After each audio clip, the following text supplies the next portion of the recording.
अस्सलाम वालेकुम my dear students, मैं उम्मीद करता हूँ हम सब खैर खैरियत से होंगे।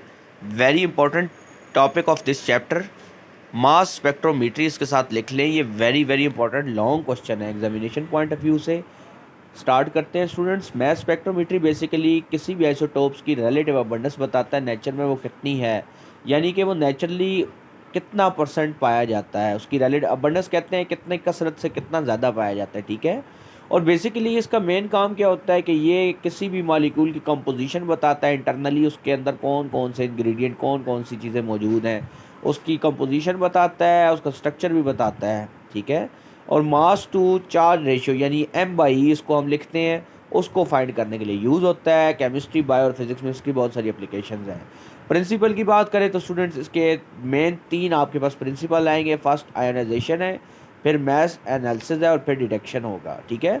सबसे पहले स्टूडेंट्स हमें मास को आयोनाइज करना होगा, ठीक है। अब मास स्पेक्ट्रोमीट्री, मास स्पेक्ट्रोग्राफ जो डिफरेंट टाइप्स के हैं, एस्टन का माइक्रोस्कोप मास स्पेक्ट्रोग्राफ भी यूज़ होता है और डेम्स्टर का भी यूज़ होता है, ठीक है। अच्छा, आयोनाइजेशन का मतलब क्या होता है कि सबसे पहले तो आपका जो सैंपल है, मैं कुछ एक्स्ट्रा इन्फॉर्मेशन भी आपको बताऊंगा, वो आपने साइड पर नोट कर लेनी है क्योंकि टॉपिक बहुत इंपॉर्टेंट है।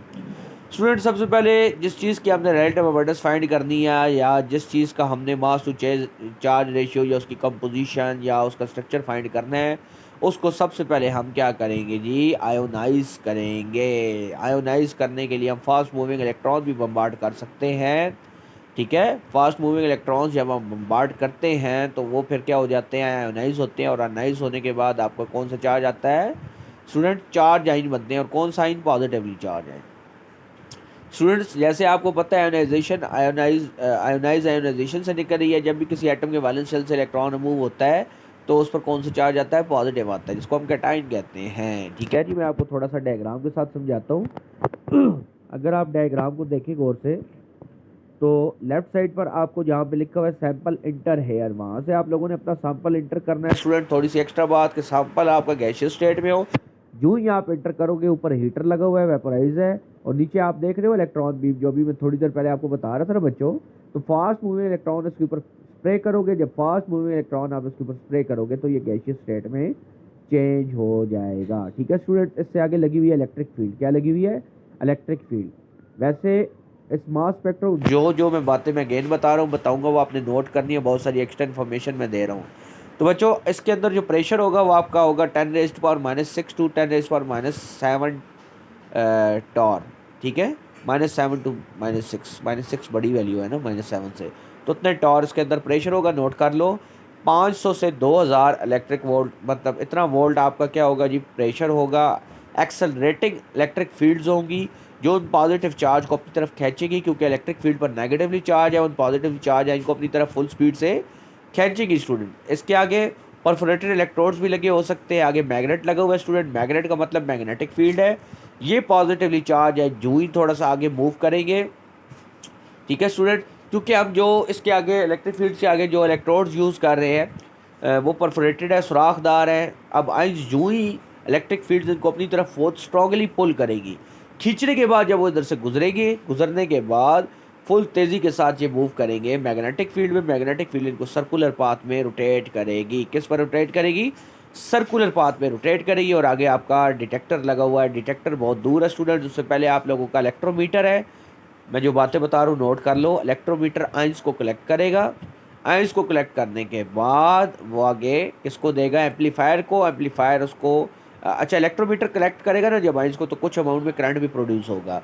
फिर उस करंट को आगे एम्पलीफायर किया जाएगा। एम्पलीफायर करने के बाद, ठीक है, वो भेजा जाएगा डिटेक्टर को, डिटेक्टर उसको डिटेक्ट करेगा और फिर आगे सेंड कर दिया जाएगा रिकॉर्डर में। रिकॉर्डर फिर उसको the form of peaks show करेगा, और पीक्स में आपके पास एक्स एक्सिस में एटॉमिक मास आएगा और वाई एक्सिस में आपका आइसोटोप आएंगे, ठीक है। ये मैंने आपको फुल फ्लैश इसका फुल कंसेप्ट बता दिया है। आप यहाँ पर देख सकते हैं इलेक्ट्रॉन बीम्स के आगे जो आपको इलेक्ट्रोड्स नज़र आ रहे हैं, इलेक्ट्रिक फील्ड्स है, और उसके आगे इलेक्ट्रिक फील्ड जो होती है वो आप लोगों के पास फास्ट मूविंग जो आपके पास बीम्स के रिजल्ट में जो पॉजिटिव आइंस हैं उनको अपनी तरफ स्ट्रांगली खींच रही है, ठीक है। उससे आगे दो परफोरेटेड इलेक्ट्रोड्स हैं जहाँ पे मेंशन नहीं किए हुए, वैसे आपको पता होनी चाहिए। दो इलेक्ट्रोड्स होते हैं, उनको अपनी तरफ खींच रही है, और मैग्नेटिक फील्ड इसको क्या कर रही है जी, रोटेट कर रही है। क्लियर हो गया स्टूडेंट, ये आपको डायग्राम से मैंने सारा क्लियर कर दिया है। अच्छा, अब जैसे वर्किंग में आ जाओ, तो वर्किंग में आप आयोनाइजेशन है, आयोनाइजेशन में आपको मैंने पहले ही बता दिया कि हाई मूविंग इलेक्ट्रॉन है। डायग्राम से इसलिए समझाया कि डायग्राम के ज़रिए समझाने से 100% चीज़ क्लियर हो जाती है। अब बुक वाले भी कुछ एक्स्ट्रा चीज़ें भी इसमें ऐड कर देते हैं। फास्ट मूविंग इलेक्ट्रॉन भी आप उसमें स्प्रे कर सकते हो। हाई वोल्टेज की फील्ड आपके इसके अंदर आएगी, इलेक्ट्रिक फील्ड जिसको हम कहते हैं, ठीक है।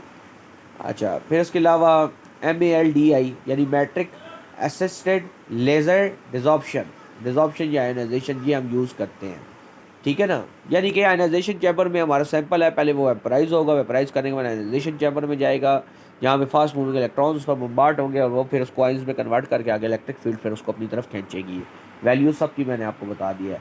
आइन सेपरेशन जो होगी वो मास व चार्ज रेशियो के दरमियान में होगी। M/E भी लिख सकते हो, M/Z भी लिख सकते हो, ठीक हो गया। डिटेक्शन के लिए फिर आपका मास एनालाइजर है, जब डिटेक्टर से लगेगा उसको रिकॉर्ड करके फिर आगे पीक शो कर देगा। एनालिसिस के लिए फिर आप मास स्पेक्ट्रम ड्रा करते हैं, एक्स एक्सिस पे मास टू चार्ज रेशियो, ठीक है जी। पीक्स आप स्पेक्ट्रम की लगाएंगे, वैसे एक्स एक्सिस पे आपकी रिलेटिव अबंडेंस आएगी और वाई एक्सिस पे आपका एटॉमिक मास भी हो सकता है, ठीक है जी।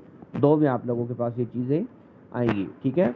वैसे आप लोगों के पास जो इसकी एप्लीकेशंस हैं वो बहुत ज़्यादा हैं कि किसी भी एलिमेंट को क्या आइसोटोप की रिलेटिव अबंडेंस बताता है, आपको बता चुका हूँ। किसी भी अननोन एलिमेंट्स क्वांटिटी उसकी स्पेसिफिक सब्सटेंस उसके अंदर कौन सी सैंपल को आइडेंटिफाई करता है, और किसी भी मास स्पेक्ट्रोग्राफ का जो एवरेज मास है आप कैसे फाइंड करेंगे, उसके मास नंबर को रिलेटिव अबंडेंस से मल्टीप्लाई कर देंगे, ठीक है स्टूडेंट। अब देखो यहाँ पर ग्राफ देख रहे हो, अब नीचे अब क्या है, मास में चार्ज रेशियो नज़र आ रही है ना आपको स्टूडेंट्स, और लेफ्ट साइड पर देखो वाई एक्सिस पर इसको रिलेटिव अबंडेंस कहते हैं। वैसे हम मैथ्स में जैसे एप्सिका कहते हैं एक्स एक्सिस को, ऑर्डिनेट वाई एक्सिस को कहते हैं। अब क्लोरीन के दो आइसोटोप्स होते हैं, क्लोरीन का जो 35 नंबर वाला आइसोटोप्स है, ठीक है, जो हमारा प्रोडक्ट टेबल में भी शामिल है, वो इस वजह से इसकी रिलेटिव अबंडेंस देखो 75.76% मौजूद है, और जो दूसरा 32 वाला है वो सिर्फ 22.424 है, इसलिए वो यहाँ मौजूद है।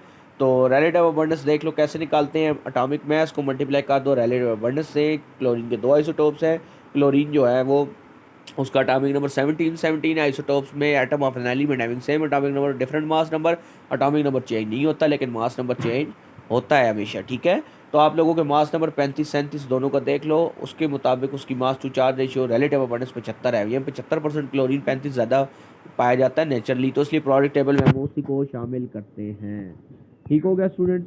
यहाँ पर आपको मैं थोड़ा सा और कंसेप्ट दे देता हूँ, जो एक्स्ट्रा चीज़ें वो सुन लो। यहाँ पर मैथ्स पे चार्ज रेशियो का फार्मूला है H² डिवाइडेड बाई 2E, ठीक है।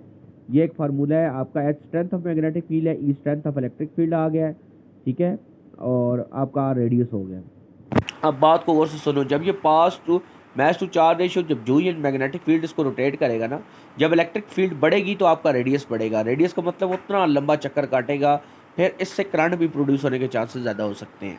इलेक्ट्रिक फील्ड बढ़ाओगे तो आपके पास रेडियस बढ़ेगा, लेकिन उस टाइम आपकी मैग्नेटिक फील्ड कांस्टेंट होनी चाहिए। बहुत बहुत इंपॉर्टेंट पॉइंट बता रहा हूँ स्टूडेंट्स। और जब मैग्नेटिक फील्ड बढ़ाओगे तो उस टाइम आपका रेडियस जो होगा वो कम होगा। यानी रेडियस और मैग्नेटिक फील्ड का इन्वर्स रिलेशन है, और रेडियस और आपका इलेक्ट्रिक फील्ड का डायरेक्ट रिलेशन है, ठीक हो गया स्टूडेंट्स, क्लियर हो गया 100%।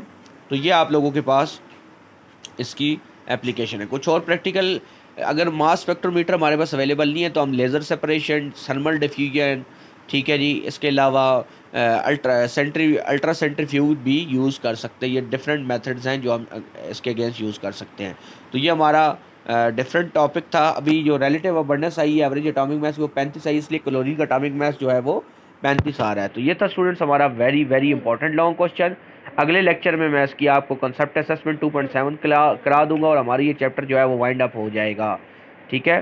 प्रोबेबली हमारे जो हैं वो 1 से 2 लेक्चर इस पर और आएंगे। तो चैनल को सब्सक्राइब कीजिए, बेल आइकन को प्रेस करना हरगिज़ ना भूलिएगा, ताकि मेरे क्वालिटी कंसेप्चुअल लेक्चर आप तक पहुंच सकें। अपनी राय का इज़हार कमेंट बॉक्स में लाजमी किया करें, ठीक है, और लेक्चर को पूरा सुना करें। प्ले लिस्ट में जाकर आप सिक्वेंशियल ऑर्डर में लेक्चर देख सकते हैं। In case of any confusion you may ask fluently. तो स्टूडेंट्स मिलते हैं नेक्स्ट लेक्चर में। मैं थोड़ा सा जल्दी इसलिए बोल रहा होता हूँ कि वीडियो इतनी लंबी ना हो और मैं कम वक्त में ज़्यादा से ज़्यादा आपको इन्फॉर्मेशन दे सकूँ। तो उम्मीद करता हूँ कि आपको बुरा नहीं लगेगा, ठीक है स्टूडेंट्स। तो मिलते हैं नेक्स्ट लेक्चर में। अस्सलाम वालेकुम।